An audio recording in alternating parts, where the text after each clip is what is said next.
How are you commenting when this? Oh, I didn't even start. I see your comments. Can you explain that to me, please? Can you see me before I even start? That's some BS right there.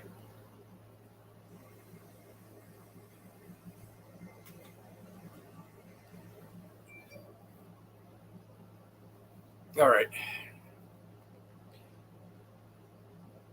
Not going to say anything, Charlie? All right. That's fine. I'm typing away over there.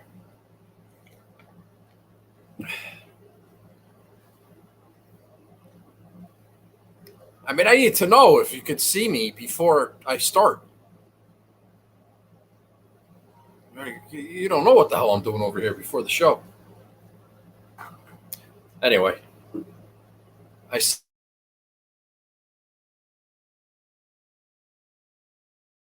came on. All right. Yeah, I'm sorry, Charlie. I'm kind of rooting for the Islanders. The enemy of my enemy is my friend. Is that it? Right? Okay, good. Channel says the show is about to start, but you're not on screen. Oh, thanks, Tommy Power. That's clarity. I appreciate that. All right. How's everybody doing? Let's just get started. We'll give some people a few minutes. Whatever. If you can hit the subscribe and the like and the retweet. If you see it on Twitter, whatever, that'd be good. Not a big deal.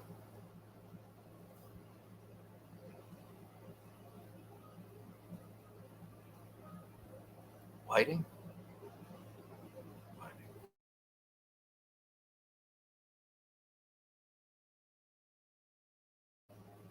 I don't know who's.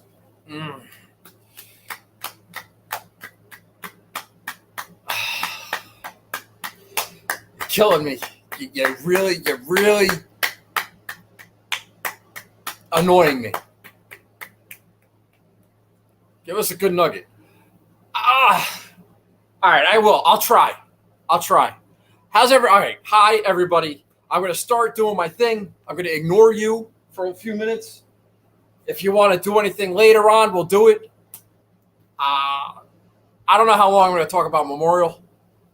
I don't know how long I'm going to talk about this Palmetto. But we'll see how it goes. All right? I keep freezing up. That's not good. I don't want that.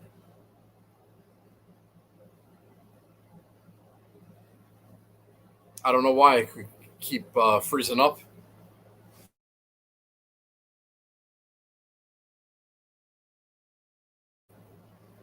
I'm not sure. My Wi-Fi is strong, man. Strong Wi-Fi. All right, anyway. Let's get it started. I have no show and tell this week. I have no shout-outs. And I don't think I have any announcements. So we'll just go right to the Listener League. I know why one person's here for that.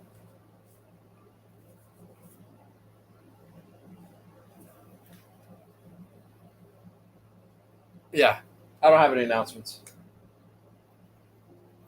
All right, we'll do this. We'll do the Listener League. Get that out of the way. All right. I have a question about the feud, the Brooks Bryson feud. Steve, just text me later or something. Don't waste everybody's time. Gee whiz. All right.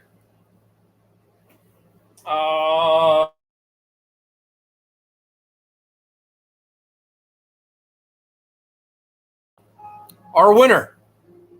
Make sure I'm not. Make sure you guys can hear me. We got Stewie, 1963. That's our boy Stewie. Scott Stewie Stewart, right here in the chat. All right. All right. Stewie crushed. I mean, he killed. I haven't seen a beating like this since Dennis last year. He had 486 points. He won by 47.5. That's pretty good. Now, Stewie was percolating. He was third last week, and now he won it this week. So he got 40 points. I haven't seen the updated standings in the race for the bagel right there, but Stewie's making moves. His lineup: Patrick Cantlay in first, Patrick Reed in fifth, Shane Lowry T6, Max Homa.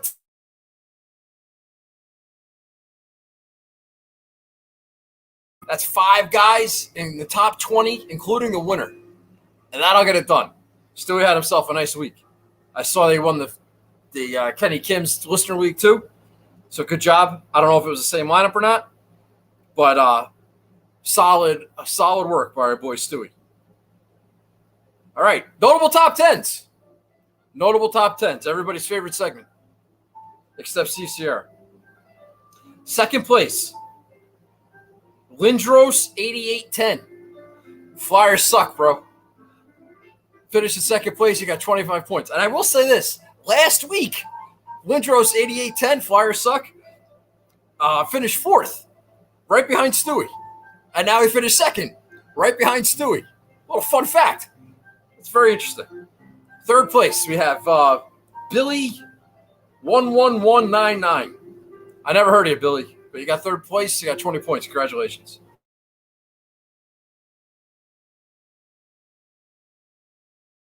Fourth place, 15 points. Jason 28159. More numbers. Finished in fifth place. He got 12 points. He finished ninth last week. So a lot of repeat notable top teners. I don't know why that is. I don't know if that's a chalk thing or what, but that's interesting. Sixth place, JP per Dames. I don't fucking know. He finished at 6. He got 9 points. That guy won the WGC Memphis last year. No cut event. I don't know if that counts. Tie for 7th, Goad 84 and Timmy Tommy Power. Very notable top 10. Timmy Tommy Power, 15. They each got 6 points. Congratulations. Winnie Boom Boom, who won the Valspar back in April. He finished in 9th. He got 3 points.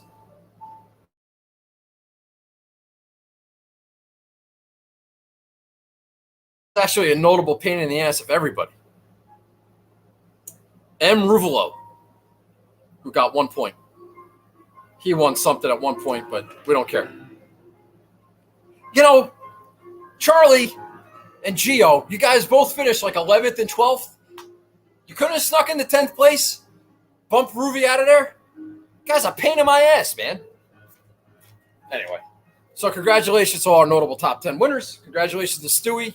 I will send your ball out either tomorrow or Friday, and you'll have it soon. When you get your ball, when you win, don't wait a month. Tweet it out. Let people know you got it. Let people know that you're happy you got it. It's a vehicle for promotion. That's why I do it. I don't care that you have a golf ball. Nobody cares that you got a golf ball. But maybe somebody sees, what the hell is this? That's pub. We want pub.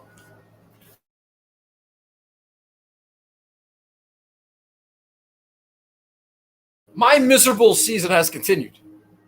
Well, I shouldn't say that. It hasn't been a miserable season. Season started out great. It's been miserable since basically the Masters. So my spiral has continued. I got 3 out of 6 in a shorter field event where the 6 percentage is very high, and I'm getting 3 guys through. Scotty Scheffler was a good pick. At 6% ownership, he finished in 3rd. That was solid. Good job by me. I'm proud of that. Unfortunately, it's pretty much the only decent pick I had. JT finished T42. I wasted that. That's a big bullet to this. Stuart Sink finished T47. He dropped. Both of those guys kind of like fell down on the weekend. JT and Stuart. Nobody can really end the made cut streak quite like I can. Joaquin Neiman finally misses a cut. Of course he does. He made a birdie on 16 to get under the number, and then misses a 4-foot par save on 17, and then puts one in the drink on 18, finishes like bogey double or something like that. Ridiculous. Russell Henley missed a 4-foot birdie putt, then made bogey to put him, I think, over the number, and then missed a 4-foot par save. So he missed the cut by 1, maybe 2. I'm not sure. So that happened in the morning because those guys played late and they had the rain delay and everything else. It rained, so I was like annoyed most of the day.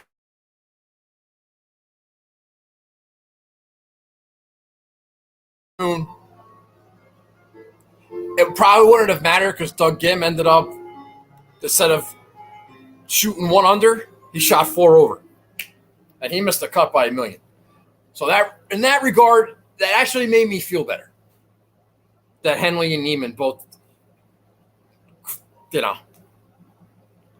kind of gagged it up late. And, you think about, it's a long day of golf and everything else. There guys are missing 4-foot freaking putts. That's annoying.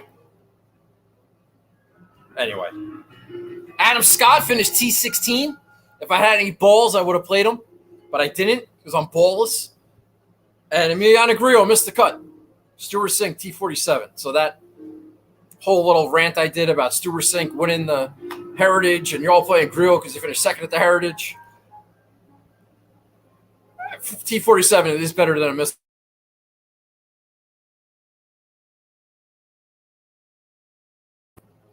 Freaking knew that was going to happen. Does that do me any good? No. Should I talk about this now? Yeah, I'm going to talk about this now. Our friend Jon Rahm. Okay. So if anybody doesn't know the story, this goes back like almost 3 years now, as long as I've been doing the show. It might have been like my 3rd or 4th or 5th show, whatever it was. It might have been the American Express or Torrey Pines or, Phoenix, like the 5th event, 6th, like early in the season, only like my 4th or 5th show. And Jon Rahm was a big favorite, or I was talking about him, and I just mentioned that, I don't know if Rahm's,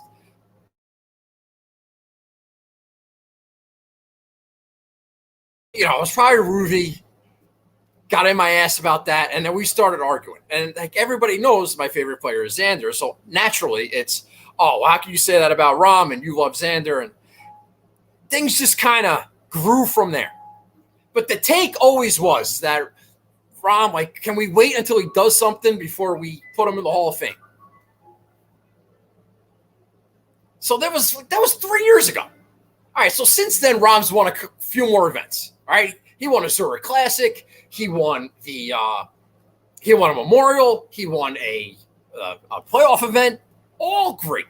A lot of backdoor top 10s and majors. The take is still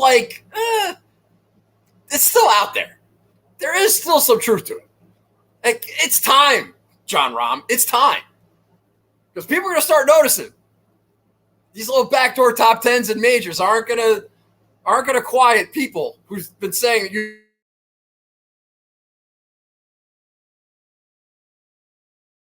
So after he won BMW last year, when he made that miracle 85-foot putt, whatever, DJ made a miracle putt too, so I can't harp. But when that happened, I was like, I can't freaking do this anymore. I've been betting Xander Schauffele for freaking 2 years, and he hasn't won. And Rahm keeps winning these freaking events, and Ruby's getting in my ass. And you know what? Enough is enough. So I'm going to bet fucking Jon Rahm every tournament from now until he wins again. And I'm not going to bet Xander. And I'm going to see what happens. So that's the story. That's what's been happening all year.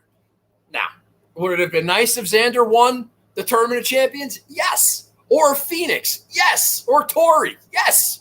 Or a match play or the Masters? Yes. That would have been great.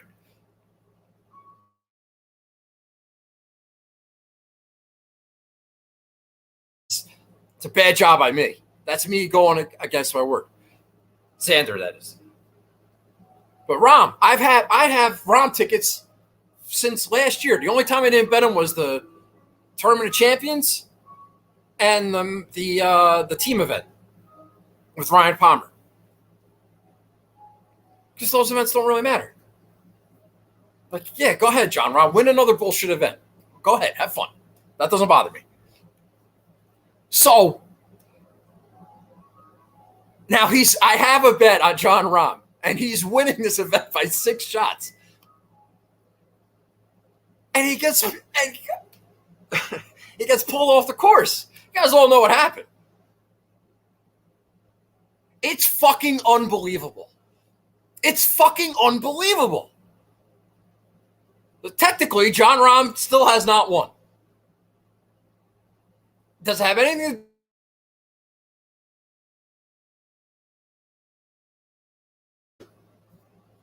It did happen. Now, well, a caveat to that is that DraftKings paid me out in DK dollars. I can't withdraw the money I won, but I was able to use it to make my bets for this week and playing the contest and everything else. So did I win the Rahm bet? I don't know. Is there no curse? Is there no hex? Is there no kibosh? Am I not the kiss of death? Because let me tell you something. I really needed that money. I didn't mind. I thought it was hysterical when Charlie texted me and said Rahm has COVID. It's like, are you freaking kidding me? Now I can't win a Rahm bet when he's up 6? I mean, it's unbelievable. So I need your help on this because I don't know if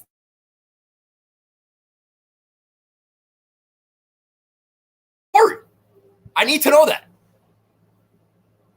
Is it over? Because I got paid out on it. I don't know. I'm still going to bet Rahm at Torrey, though. I have to. I really don't want him to win Torrey. My brother asked me, because my brother, for some reason, likes John Rahm. My brother asked me, don't you feel bad for him? And I had that Phil Mickelson had that tweet. Oh, if you weren't a John Rahm fan before, you're going to be now. Oh, he handled himself with such grace and dignity and class and the heart of a champion. And blah, blah, blah. Can we calm down? It's the Memorial. Like David Lingmerth won the Memorial. Jason Duffner won the Memorial. John Rahm, if your thoughts about him are correct, the guy's going to win multiple majors. He's going to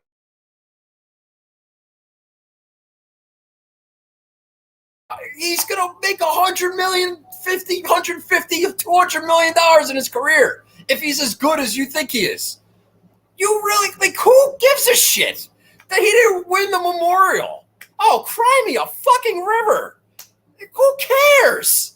Who cares about this event? It's not like it was give me of Kyle Stanley, and it could have made or broken this guy's career. Who cares? Oh, what a great guy! Give me a break.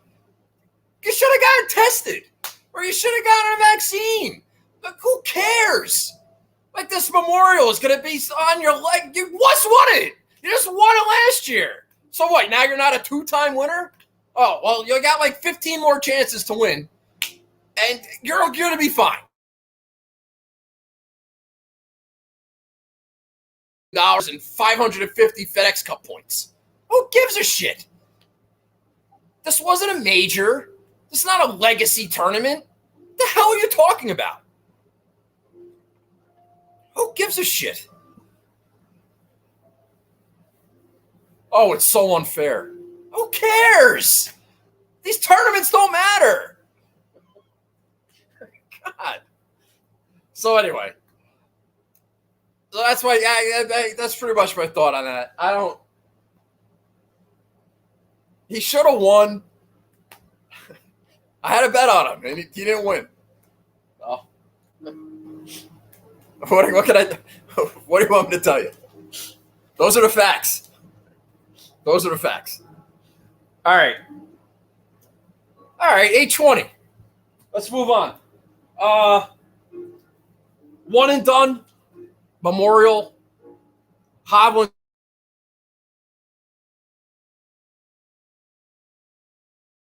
Scheffler would have been the pick.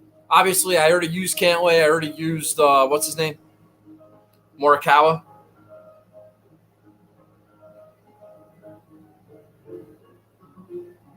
I suppose I could have played Scheffler. Ranked 24th in the world at the time. I did like him. He was in my lineup. But I went with JT instead. Because I needed a win. I needed a real big win. But that didn't work out. I don't know what the hell was wrong with Justin Thomas. It's depressing. It is depressing. John Rahm's making hole-in-ones. Charlie and Dave Ronald-Boudia telling me that it was over. Guys vomiting putts from everywhere. Oh, this is over. I'm like, wait a second. It's Saturday. But I did cash.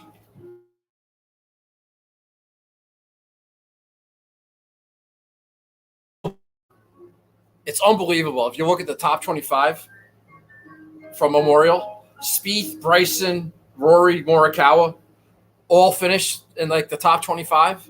The only guy that missed was Justin Thomas. And of course, that was my one and done pick. I just don't know why I'm such like Samsonite the last 6-7 weeks. So off.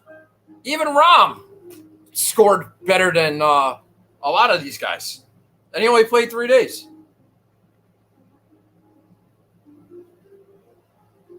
Let's see. Do I notice anything else? There was a lineup there. Adam Scott, Taylor Gooch in the 7s. Shane Lowry performed well. Scotty Scheffler. Xander and Cantlay in the 9s. I don't know. I guess there's nothing exciting about that. All right. We did that. That's done.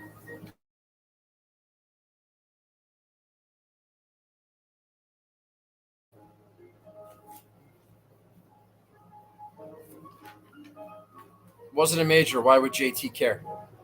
Wait. Oh, God. Fucking Josh. He hasn't been playing in a while. JT likes winning those like soft PGA Tour events that don't really matter. Like WGC Memphis and the Players Championship. And he likes, and Riviera he played well at. And he's a Jack Nicklaus guy. And he got lost in a playoff last year, and maybe that's a place that he wants to win. Don't sit there and tell me JT was a terrible pick. Screw you, Josh. Anyway, that's my friend Josh Bennett. Good guy.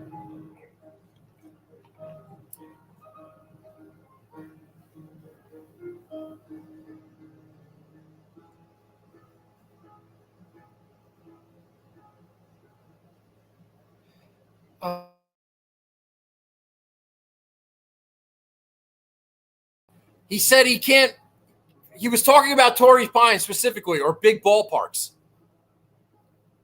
That's what he was referencing when he said he can't win there, but he could cash a check. Just get your facts right, because these guys will bury you, and I'm trying to help you out. Just zip it over there. All right? You're out of your element. All right, Palmetto. All right, so what am I was with you. Yeah, all right, sure, Josh. Take it back. Steve, what did I tell you on Sunday? What did I tell you?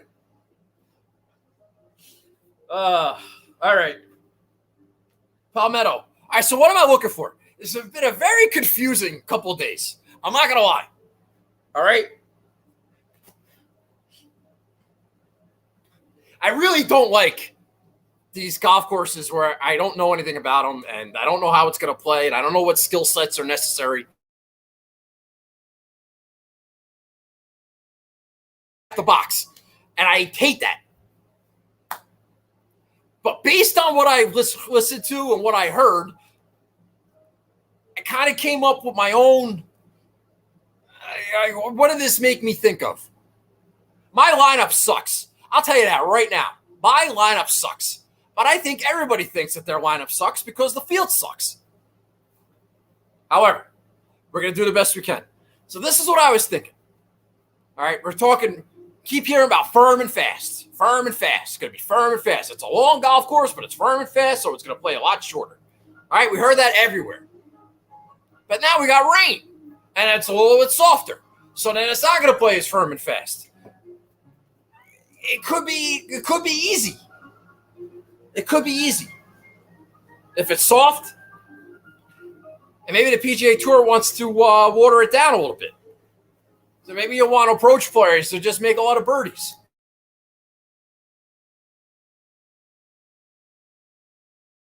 Harder as the week goes on. So you need ball striking bastards to start, and then you need grinders to finish. I've had good fucking luck with that. You just need all around good players because the conditions are going to change. Maybe some experience. When I hear firm and fast and runoff areas and around the green game being so important, I think Euros. I think Open Championship. Now I could be way off about that, and if I am, I'll probably have a shitty lineup. And you know what? Even if I'm right about that, I might have a shitty lineup. But I hear firm and fast. I think, Open Championship. But no wind. We don't have any wind issues here, so that's good.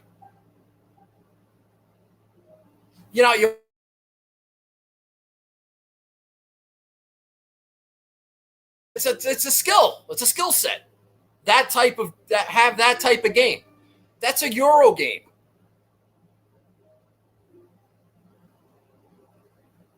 Everybody's paying attention to current form. I think if you fade current form, you might get yourself an advantage. Maybe current form doesn't matter so much because the golf course is so different than what we're used to. And you can find some ownership advantages there. But you say that out loud and you realize that might be ridiculous to fade current form. Because you got no course history, and if you fade current form, you don't have any players left.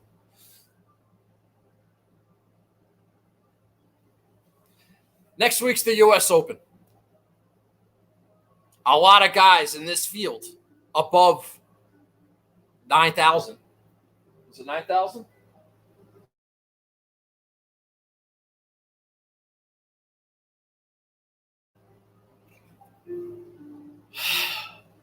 There's some other guys scattered amongst the field that are in, maybe an alternate, whatever.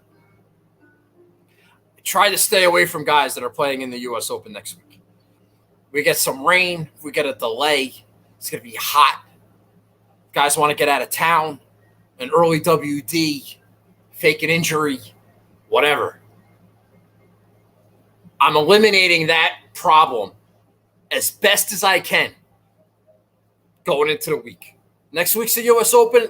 For some of these guys, that doesn't matter. They're not in the U.S. Open. They're not going to get in the U.S. Open. They're going to play this, and then maybe they'll play the Travelers in 2 weeks. They don't have one foot out the door. So I kind of built my lineup that way. I didn't look at any specific stat. Around the green game, a little bit. Strokes gain approach, a little.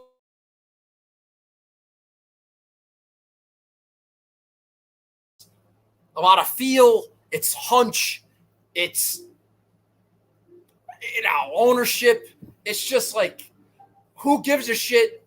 Let's just play this guy and let's hope for the best. Because you know what? I've been giving my heart and soul for a month and a half and I've gotten shit. So now I'm just kind of, I put more into this than I wanted to. But we'll see. We'll see how it turns out. All right? So let's get into the field.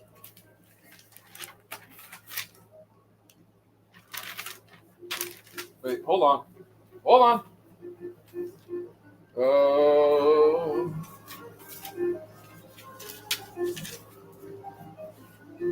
Sorry about that. All right. Cheers, everybody.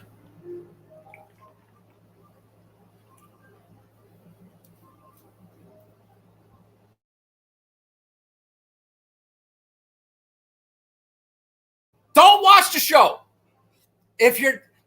Don't watch the show. I'd rather you just go watch somebody else where ownership doesn't matter. Good fucking luck finding that. Ownership matters. Especially because I want to know who all the idiots like you are taking. Barry. Screw you. Thanks for watching the show. All right. Palmetto. Screw you, Charlie.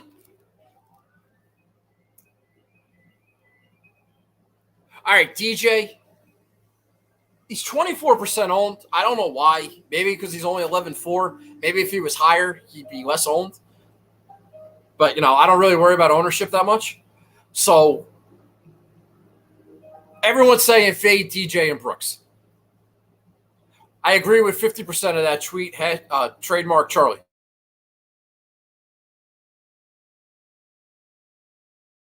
I really don't.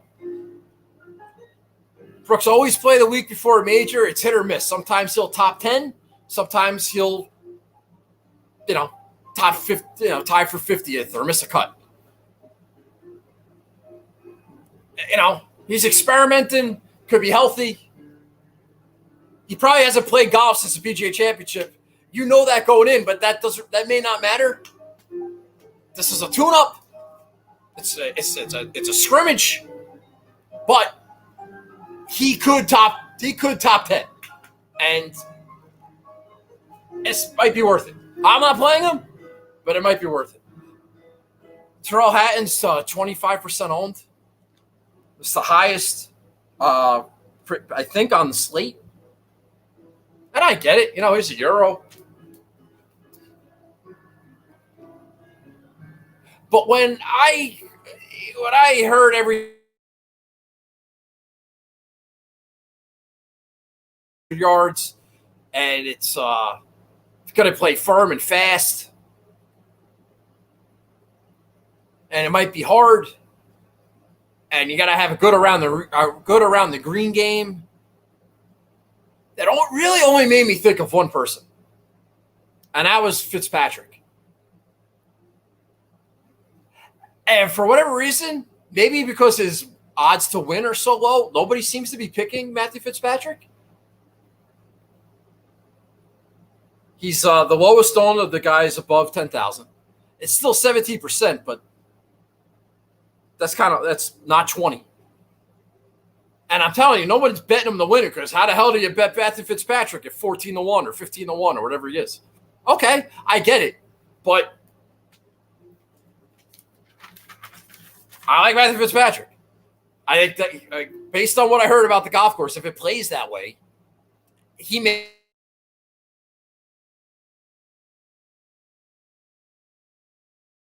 And if Grant Snedeker is a favorite, why the fuck isn't Matthew Fitzpatrick a favorite? Because he's 15-1 and Kisner's 30 or whatever. So you're gonna play Kisner at 30? Yeah, I get it from an odds standpoint, but from a skill set standpoint, what the hell's the difference? Fitzpatrick's better than those guys. All right.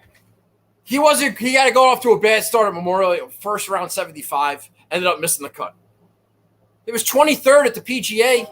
That was like 80 million yards. He didn't have any problems there. T23.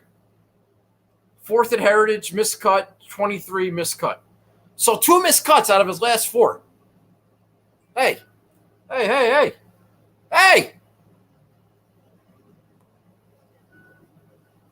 The hell's going on?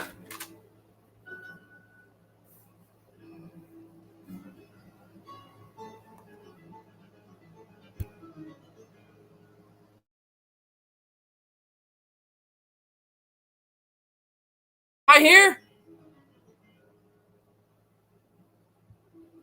Am I here? You guys hear me? Everything good? I don't know what happened there. All right. I'm sorry about that. Something must have got on the screen. All right.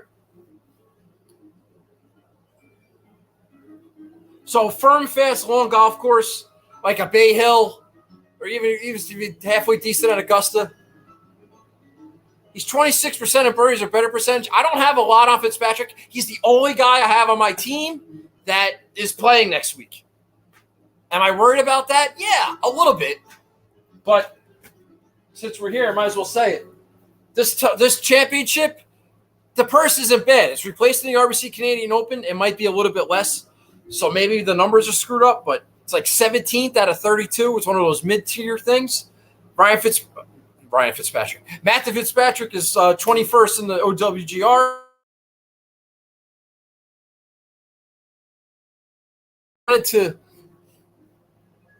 Because I've been so bad lately, I was thinking of kind of half hedging, where I would have my DraftKings lineup and then maybe have my one and done pick be separate and not have them merged. I don't think I have the ability to do that.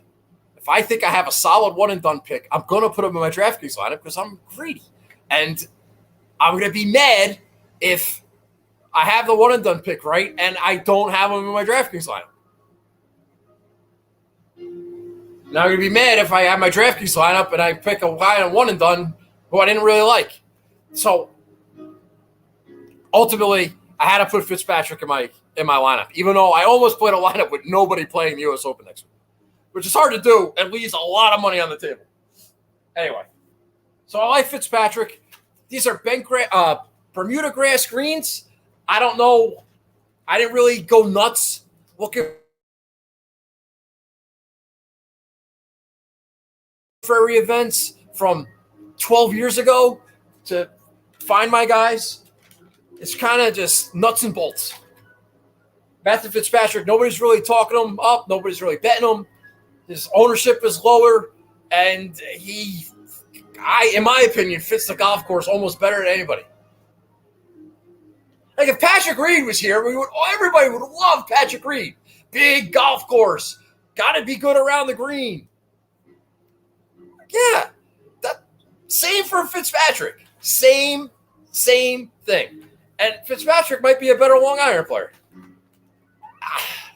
I like it a lot. So, you're not on board, I don't know what to tell you. All right, next. I've had about 15 different lineups before I did the show. For a long time, Sung Jae In was in that lineup. I have a bet on Sung Jae outright.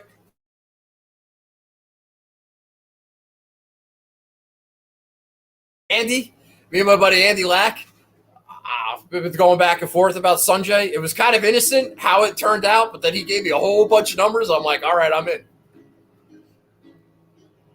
So, but I'm not playing him on DraftKings. I'm kind of fading that President's Cup narrative. You know, they say it's built like a sandbelt Australian golf course, but it's in South Carolina. It's not Australia. It's a different land. This Tom Fazio might be a little fake, kind of like Shadow Creek is kind of fake. I know.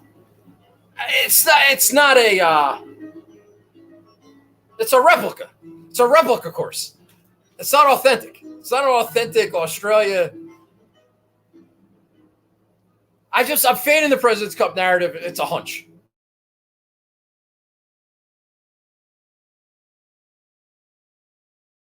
I've heard a little bit of time about Tommy Fleetwood. He's a Euro. Yeah, I'll play Fitzpatrick, who nobody seems to talk about because his odds are too low. Can't possibly win. That's offensive. Okay. All right. We'll see. So one guy not playing next week is Alex Noren. Now, if you look in the $8,000 range, Alex Noren is the second highest owned guy in that range. And I'm playing him. So don't tell me I pay too much attention to ownership. Screw you. All right? I play what I think is best. I'm playing Alex Noren at 16%. Not in the U.S. Open next week. Let's just focus at the task at hand. Big, long, beefy golf course. Around the green game. Got to have a little moxie. Good around the green game. A Euro. His last 6 tournaments, Alex Noren. T46, T25.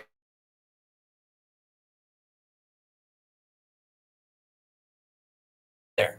Now, we've covered this before, but nobody can quite ruin a made cut streak quite like I can. I don't know if you knew that. But in 2021, Alex Noren's only missed the cut twice. How about it, Alex Noren? All right, you've been good to me in the past. I play you at the majors at these big, beefy golf courses, and you do just fine. T35, that's fine. Now, do you want a T35 at $8,900? No, you don't. You want better than that. You want better. I understand that. But you know what? I'm not going to get greedy. I just want a made cut. And then we'll go from there. We'll see what happens on the weekend when it gets a little bit harder. Then Alex will be your time to shine. I looked, just for poops and giggles, I looked at the last 3 Open Championships because that's what I was thinking. Carnoustie, T17. I don't know where it was. Lytham, where Spieth won. T6. That's 3 top 20s in the Open Championship. Firm and fast. Around the green game. Scrambling like a motherfucker. Yes. Alex Noren. And high owned Alex Noren. But I'm going to play him. All right. Let's see. I think I glove you. 14% owned Lucas Glover. No thanks. Pay attention to ownership there. Charlie Kisner's only 9%. Although my new best friend Stevie Vanford also picked Kevin Kisner. You could be in for an excruciating loss. Let's put it that way. Harold Varner III. Our buddy HV3. 20% owned. Highest owned guy. In the 8s.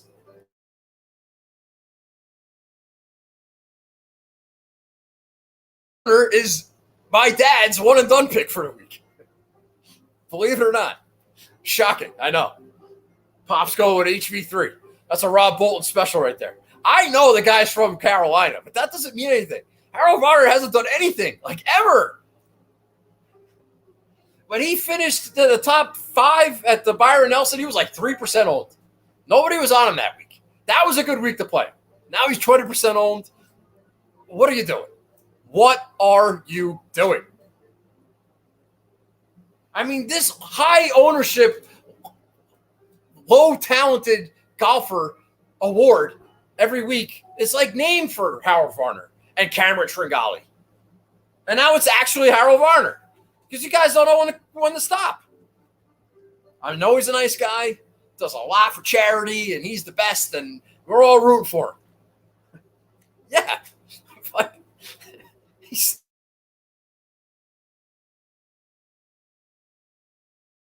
20% owned. What are you doing?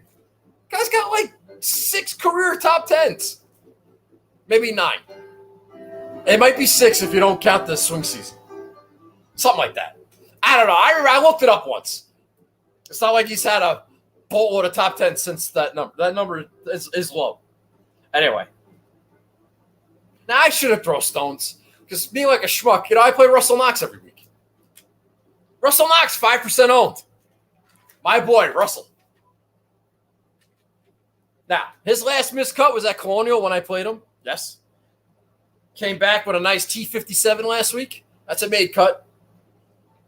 His last 5. T57, missed cut. T39, T18, T21. I can work with that. That is playable. 4 out of 5 made cuts. He's 5% owned. A little.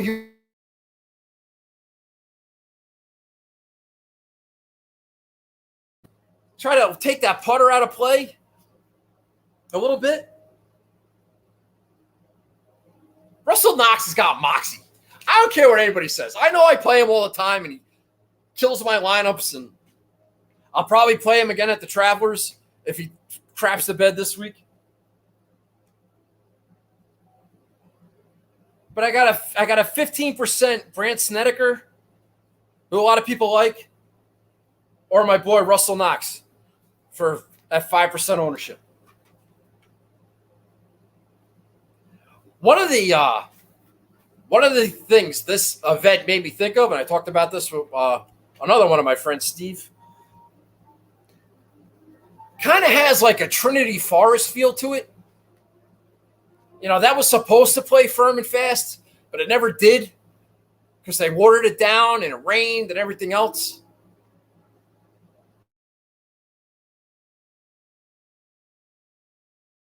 And Linksy and what have you. I don't know. So I just looked at the 2 years that they played at Trinity Forest. By the way, Alex Noren, T35. Russell Knox, T16, T43. Some of these guys don't like new golf courses. Like Rat Kuchar hated Trinity Forest. You know, basically withdrew. Said he was never going back. Bitched him onto the tour, and then they moved it. But that's why I like having these Euros. You know, they're not as pampered as these typical PGA Tour pros. They'll deal with whatever's dealt with them. That's what I think. Russell Knox, by the way, at Trinity Forest, T43, T16. You go, Russell Knox. I like it. I know it might be stupid. Listen, there's a lot of bad plays out there.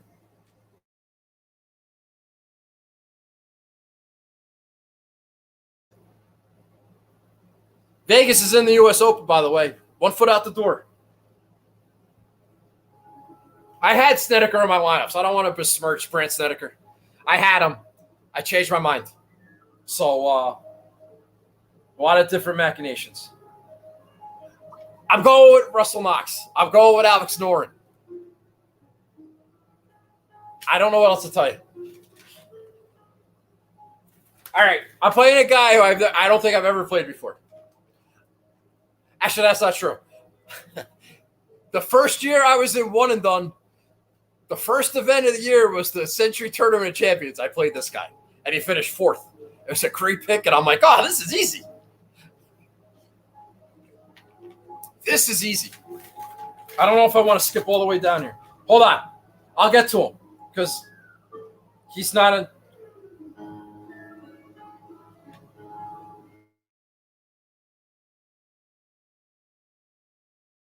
I don't like that.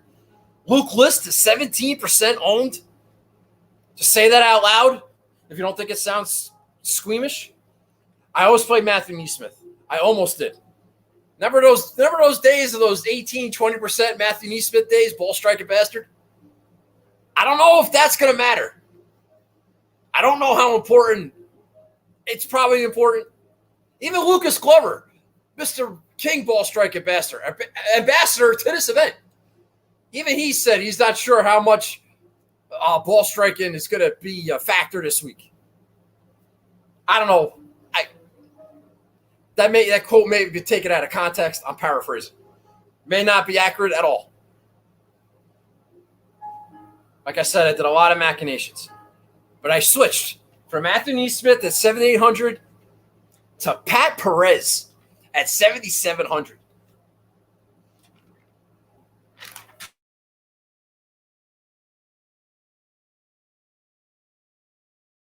Fine.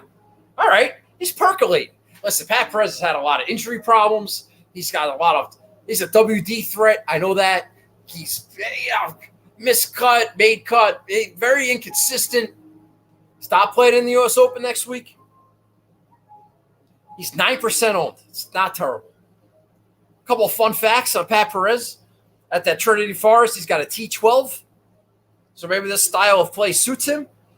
And at Carnoustie, he's got a T17. All right. Chipping and putting, man. Do your thing. And how about this? I found this nugget. If you remember, 1 year, Wells Fargo, the year that they hosted the PGA Championship, they moved to Eagle Point Golf Course. in Carolina, North Carolina. And Brian Harmon won. I think he beat Dustin Johnson and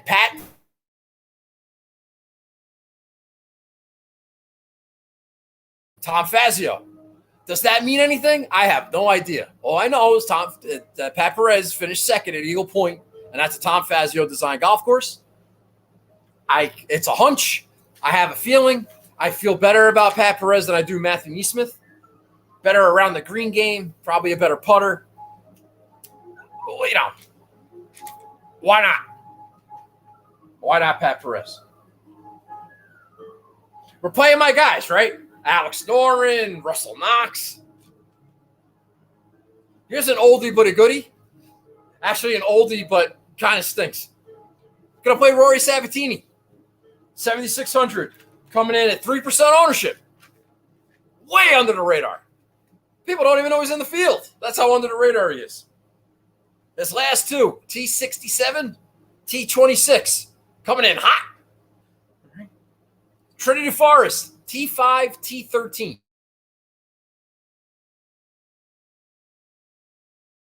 Back in November, the week before the Masters, Sabatini walked off the golf course and said, fuck this, I'm out. WD after the first round. Didn't take to that one. He did take to Trinity Forest. Will he take to this golf course? I don't know. I was looking at Royal Portrush. I saw that he finished at a T16 there. That was good enough for me. I'm not worried about the length.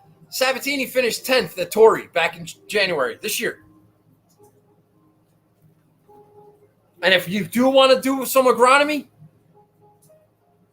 Bermuda grass greens, like pure champion Bermuda, the same exact Bermuda grass that's on these greens, they're at the Wyndham and they're at the Sanderson Farms, the Jackson, Mississippi, whatever. Roy Sabatini, T6 at the Wyndham, T12 at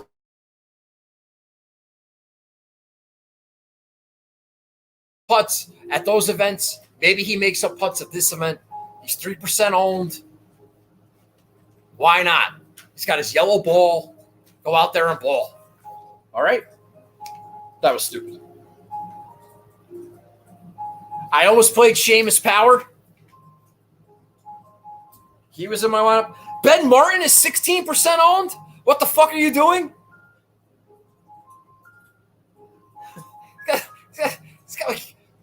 I know, I guess he's made a cut or two his last two events, but what are you doing? I don't think you know how to play. I really don't. I almost played EVR, but then he qualified for the U.S. Open. I wanted that Euro flavor. EVR's got a great record at some of those Open Championships and whatnot. Maybe he was inspired by the Women's U.S. Open and all those women wearing the same pants that he does. I'm not sure, but I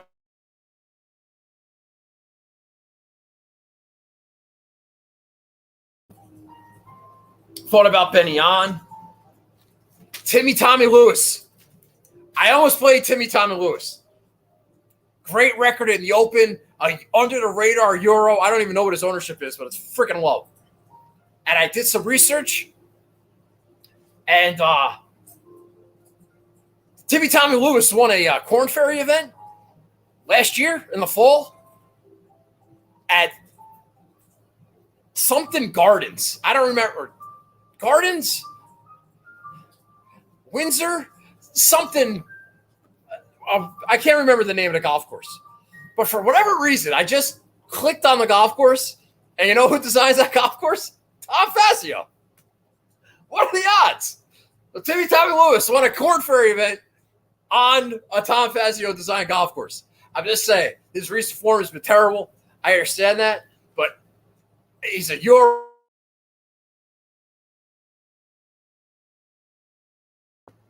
I would have played Tommy Lewis.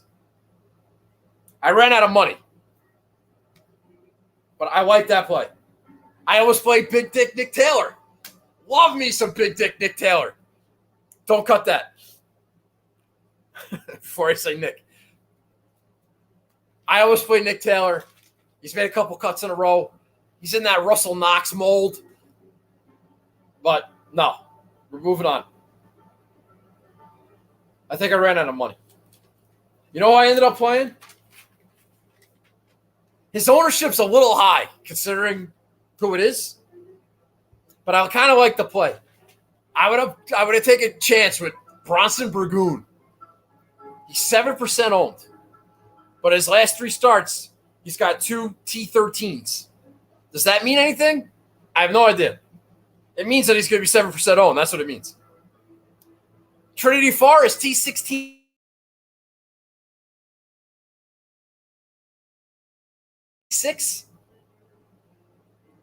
He's 8 out of 11 in made cuts this year. All right, he's only missed the cut 3 times. All right, we're in June. That's pretty good. 8 of 11. Can we get to 9 of 12, or is it going to be 8 of 12? Probably going to be 8 of 12, but I'm going to go with Bronson Burgoon. I just I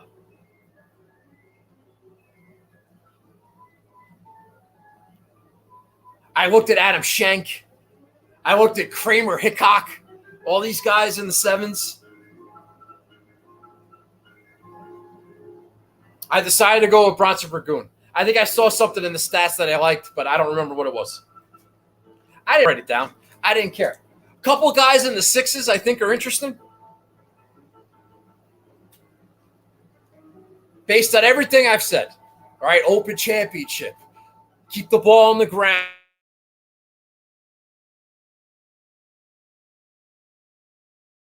Having control of your golf ball. Thought about Padraig Harrington coming off his 4th place at the PGA Championship. He might be playable. I thought about the Aussie angle, and Charlie put me up to this. Gave Aaron Baddeley a good look. I had him in my lineup until I decided that's probably not a good idea. Aaron Baddeley, Aussie, firm and fast. This is Aussie adjacent, maybe, even though it's not authentic. Maybe. Baddeley's been playing on the Korn Ferry Tour. He's made a couple of cuts. He hasn't been terrible. Good discounted play, possibly. Josh Teeter, maybe. Hasn't been playing a lot, but been effective. So I was looking at those guys. Ultimately, I ended up with Burgoon and Rory Sabatini, Pat Perez. But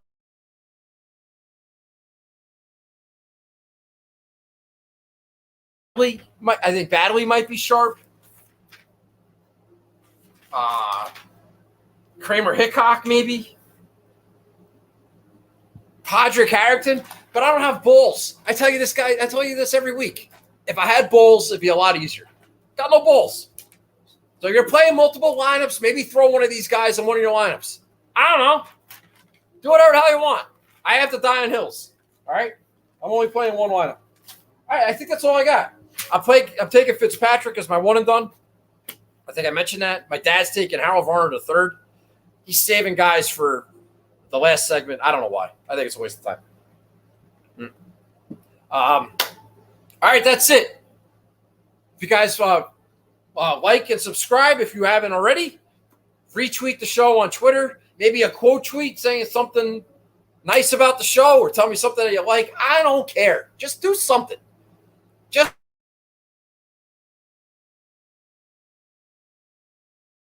seeing nice things being said about me.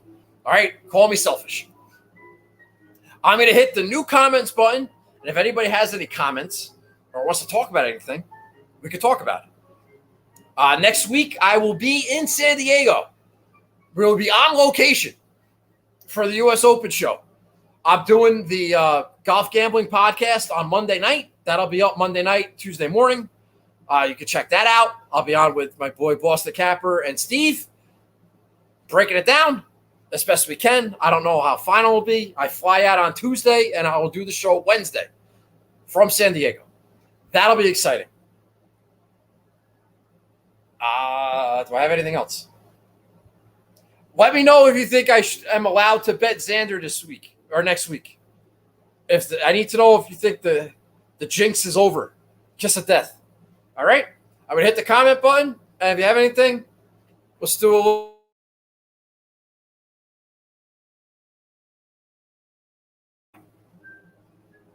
New comments.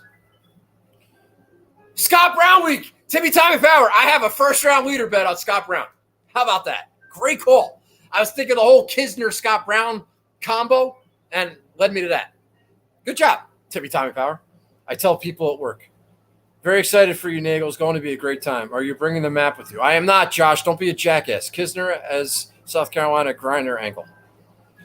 Charlie will tell you he likes Kisner a lot. I didn't want to play a lot of guys that were playing in the U.S. Open next week. Although Kisner or Torrey, I probably don't have to worry about that.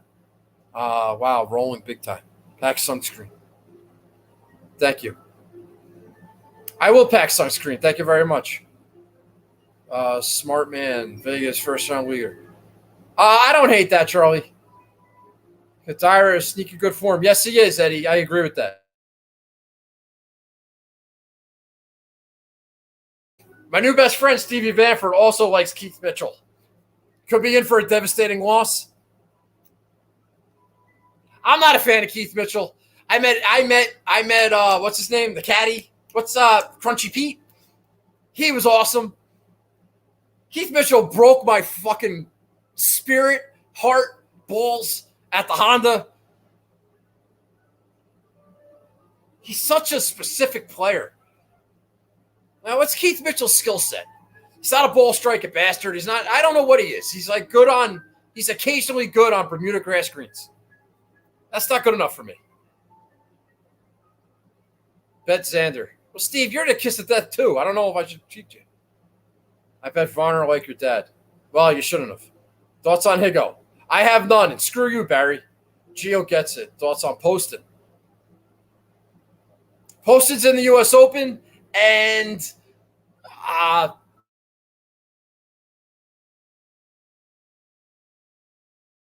baby, you can take a flyer on Poston. That's fine. He hammers it. Bet X for sure. Let it ride. Yeah. See, this is my problem. There are a lot of signs. There are a lot of signs from the universe. Can't wait to hear what girlfriends were nice to meet you at the U.S. Open. Hope you have a blast. Ryan Tompkins, thank you very much. We'll see. Please bet Xander. Bruins are killing me. Sorry, Charlie. That means Anachi's happy. Big fan of Steven. Steve Sierra is a great guy, Charlie. One of the old timers.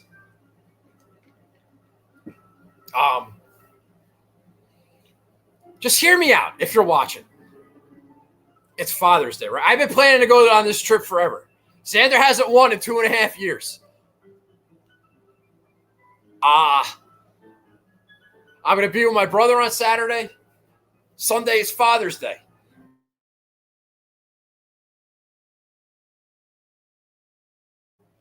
Xander was there when Tiger won. Not like watching on TV, lives there. Like at the like on the 18th fairway when Tiger won. He's been wanting to, like, this is one of the reasons why he wanted to get into professional golf. Here's a question for the universe. Is it possible that all these losses and all these close calls and all these buildups and all these good finishes in the U.S. Open, everything was just a lead up to this moment next week where everything is justified? His U.S. Open record, his winning a major, all the close calls. This was his destiny all along, that this was where he was going to have his breakthrough. Listen, John Rahm's going to be the favorite.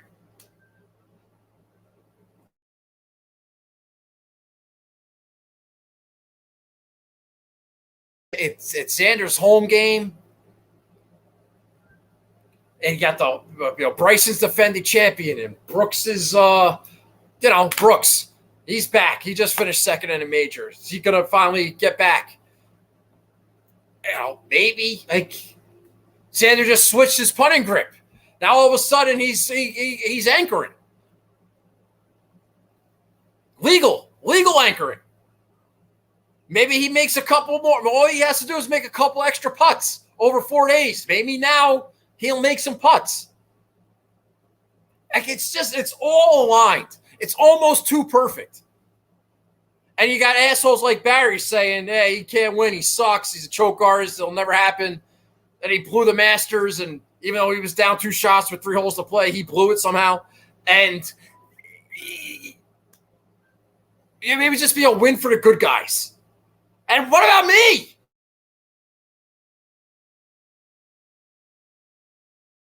Xander wins the fucking U.S. Open at Torrey Pines. Like, how good is that? That's a storybook ending. It's on the table. It's certainly possible. So why shouldn't I cash in on that? Or is betting on Xander like contributing to the problem? That's me not knowing when to say when. I don't know.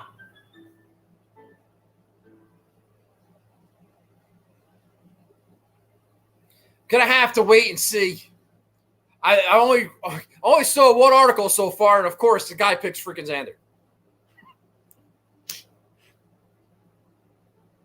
People are gonna play him. Mancini County gonna play him.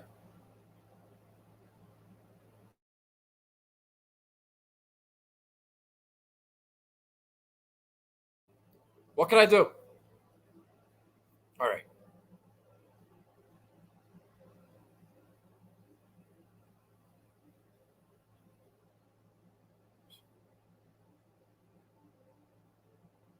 That's very funny, Steve. I'll put that on the board. Thoughts on Poulter? I'm not playing anybody that has 1 foot out the door, except for Fitzpatrick. All right. I'm not doing that. If I had to pick a Euro that could play a firm and fast golf course, I'm picking Fitzpatrick. I don't know what else to tell you. But Tommy Lewis. Is Fitz this week like Speak was you before Masters? I don't want to miss again. No. Absolutely not.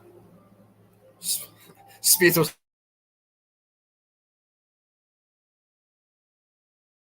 say fate. Yes, Jake, exactly. What did Ryan Tompkins say? Did you catch? Exodus Pass believe this is it. Okay, that's another thing. That fucking Dick's commercial about the free drivers. I didn't want Xander doing that commercial. Oh, yeah, bet on me. You get a free driver. No. I don't like that. I don't want it. No. Yeah, I didn't watch the whole thing. I didn't watch the Dan Patrick thing. I got a lot to do. All right? I have a lot to do. But I am not going to I don't know. But no, I didn't catch that. Walter finishes third because they're as as possible. Waited for years for the shift. Okay, to bet your heart this time. Barry is good people. Barry is not good people, Charlie. I never said that once. I love Xander. Oh, wait. Barry is good people. Top 10 putter on tour. He really.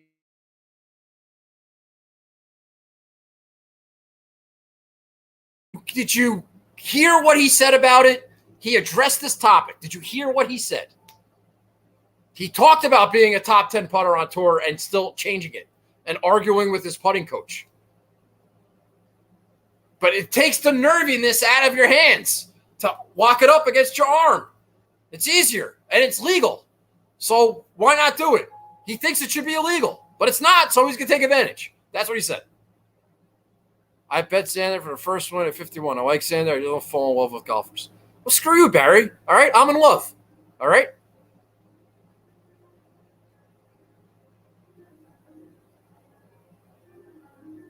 Did you see my question about Fitzpatrick? Yes, I answered it. Jerk. Thought you were going to go back Ches this week. No, Gio. I'm not playing anybody that's playing in the U.S. Open next week except Fitzpatrick.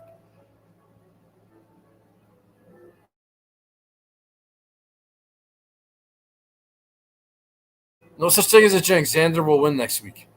Oh, Josh. Oh, I hate people like you. I really do. You just ignore the rules.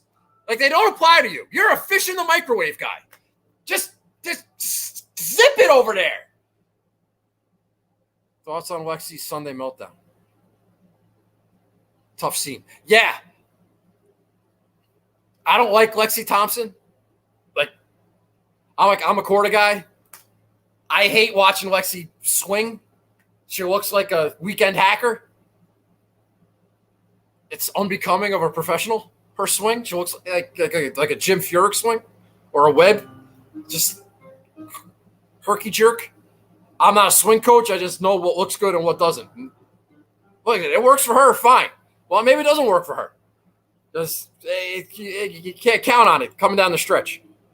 Vince Whaley by 6. Okay.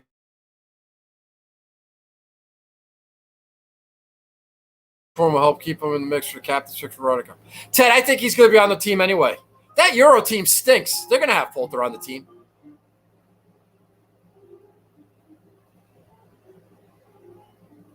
Oh, okay. Sadly, Bruins out. Yes, he is. Happy 69 day. Thanks, Troy. I saw on ESPN. Pepka said his feud with Bryce is good for golf. When did this start, and who did you agree with? Steve, Bryson's a douche. I don't like, whatever. I'm glad he won Bay Hill, and I won that week, but no. I'm a Brooksy guy. Love Jenna Sims, big fan. Hashtag, no, not hashtag. Trademark Charlie. But that's a long story. That goes back to last year. I'm not doing all this. Fucking Google it, dude. Everybody knows, except you. Will you confirm and announce that you have to win through the – Yes, Ryan Tompkins. I think everybody knows that. Thank you for letting me know.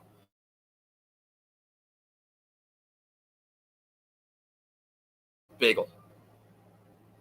And what is this feud about? They don't like each other. Bryce is a douche and Brooks has no patience for it. Just curious, but where did the Xander love manifest? Agreed, her swing is ugly. Thanks, Jake. Oh, I'm sorry, Gio. I didn't know that. That's a tough one. That's a tough beat.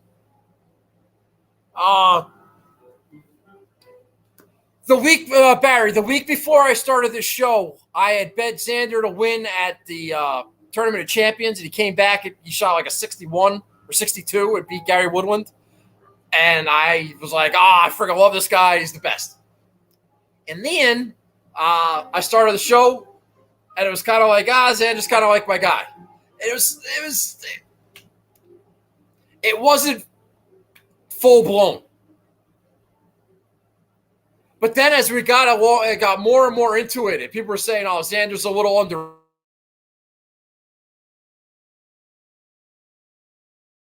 He's not.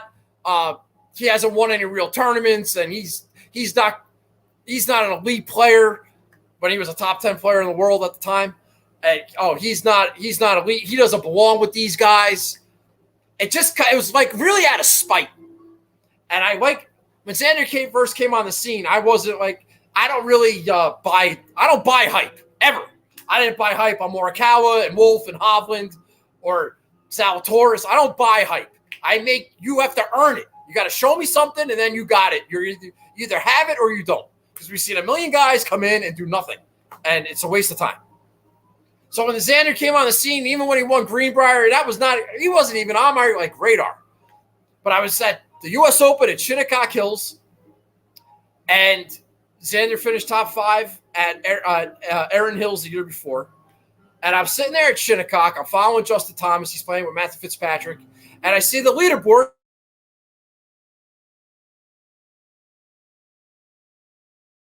Showing up at U.S. Opens. This guy, he might be a real player. So that was kind of the start of it. And then I think I bet him at the WGC in China. I won with that, and then I won again with the Tournament of Champions. And then I started the show, and it was off. And then people saying that he sucks and whatever. And I just kind of became the Xander spokesperson, which I'm fine with.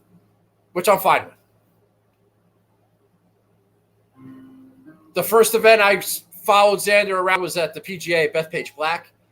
and then also at Liberty National where he missed the cut. But I'll see him again next week. Fucking pumped. Thanks, Charlie. Has anyone seen the bull? You're an asshole. He was a killer at Greenbrier. Yeah. Yeah, I mean,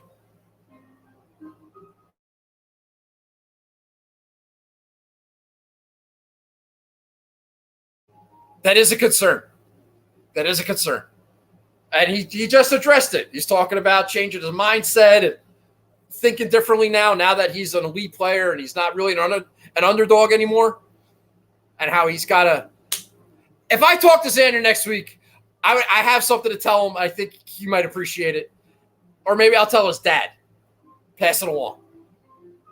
Because I think there's something to it. Tiger Woods, the greatest closer of all time, had a very simple mindset. He said, listen, if I'm up 2 or 3 shots, then if I go out and I shoot 67, someone has to shoot 64 to tie me. So let's just go out and shoot 67. And Tiger never lost when he was on the lead. So maybe if Xander just shifts his focus to that, looks ahead of him instead of behind him, he might be better off. He might be served. What's the expression?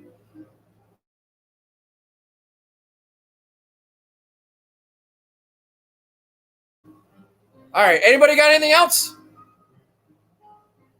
I don't got any comments here. All right. Anybody? Anyone? Coach replied, don't bet Xander. Screw you, Coach.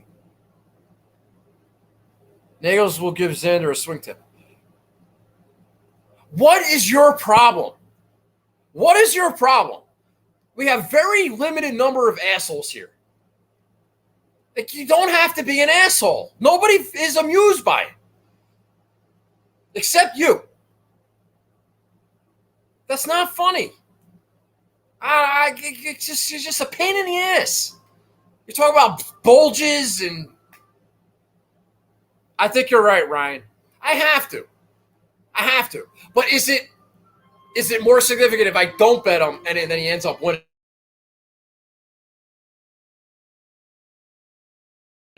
Or should I just lay a big bet on him? Big bet. Charlie likes it. No, he doesn't. Charlie's on my team. You can't take Charlie from me. Don't even think about it. You'll be sick if he does. No. I'll be so happy. I will not be sick. I will not be sick if he wins. And I don't have a bet on him.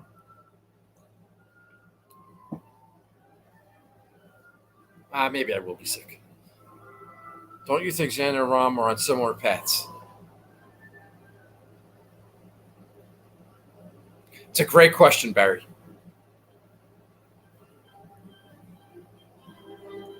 Barry, I will say this. I've always thought that, and I've gotten shit for it. A lot of people don't think that they're on 2 different paths. So, yes, I do. And a lot of people think I'm.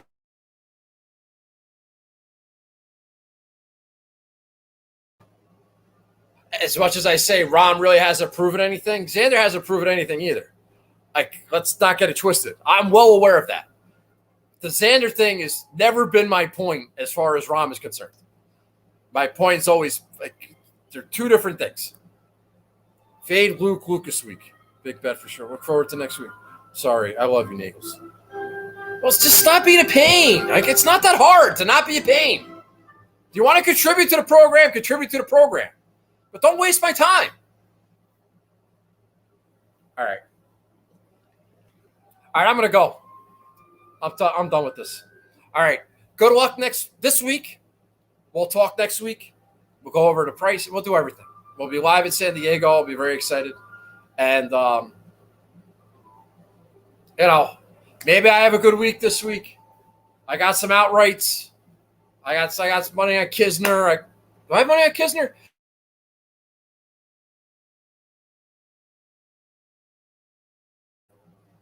I have money on Kisner. I got money on Snedeker.